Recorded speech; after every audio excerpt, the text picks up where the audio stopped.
وعلیکم السلام ورحمت الله وبرکاته. یو ورور د عبد الله ابن مسعود رضی الله عنه یو حدیث ذکر کړی ده. هغه حدیث داسې ده چې د رمضان په میاشت کې به یوه چیغه کیږي، او هغه به په نیمایي د رمضان کې بیا به څنګه کیږي. اوږد حدیث یې لیکلی ده چې دا حدیث د صحت له لحاظه څنګه ده. محترمه، دغه حدیث چې په کتاب الفتن د نعیم ابن حماد الخزاعي کې شته ده وروره. خو دا حدیث علماو محققین علماو رد کړی ده. علامه ابن جوزی الحنبلی البغدادي رحمه الله په خپل کتاب موضوعات الکبرى کې کتاب الموضوعات من احادیث المرفوعات په دې کتاب په دریم جلد کې یو عنوان کې ښودلی د باب ظهور الآیات فی الشهور.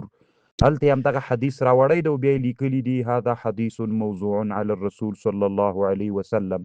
یعنې وی دا دروغ حدیث ده. محترم ابن جوزی رحمه الله لیکلي دي او علامه ابن القیم رحمه الله المنار المنیف فی الصحیح والضعیف په دې کتاب کې یو عنوان کې ښودلی ده چې هغه احادیث چې هغه که سړی فکر وکړي له ورایه ورته معلومیږي چې دا حدیث یعنی له قرینو نه معلومیږي چې دا حدیث دروغ دي. نو یو منها احادیث التواریخ المستقبله داسې یو عنوان کې ښودلی. هلته بیا دا حدیث راوړی ده وکحدیث یکون فی الرمضان هدة توقظ النائم وتقعد القائم وتخرج العوائق من خدورها. دا حدیث محترمه دروغ ده.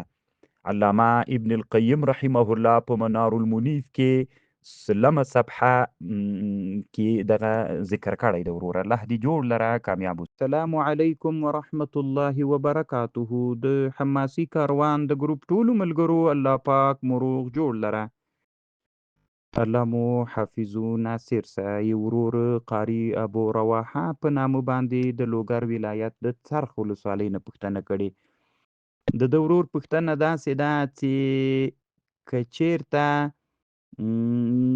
دی وایي زموږ یو قاري ده هغه په تراو کې په اول رکعت کې یوه صفحه وایي، په دویم رکعت کې 3 صفحې وایي. دی وایي دا څنګه ده؟ محترمه حنفي فقها دا مکروه بلي، اگرچه علامه ابن النجیم رحمه الله په بحر الرائق کې د ده له خبرې داسې معلومیږي چې مکروه نه دی د په رایه باندې. یعنی دی وایي چې هغه دویم رکعت په اول رکعت باندې چې اوږد ووایې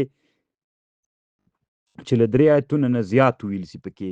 مثلا اول رکعت کې د چې څو آیتونه ویلي دي، دویم رکعت کې 3 آیاته له هغه نه زیات ووایې، نو دا مکروه ده په فرضو کې. اما په نفلو کې ابن نجیم رحمه الله وی نه ده مکروه بحر الرائق.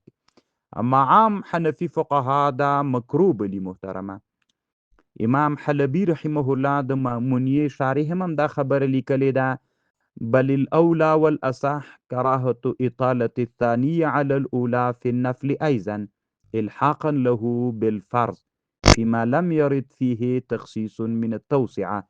یو که داسې وي په نفلو کې چې در شارع نه همداسې راغلی وي، دویم رکعت اوږد راغلی، له اول نه هغه بیا پروا نه کوي.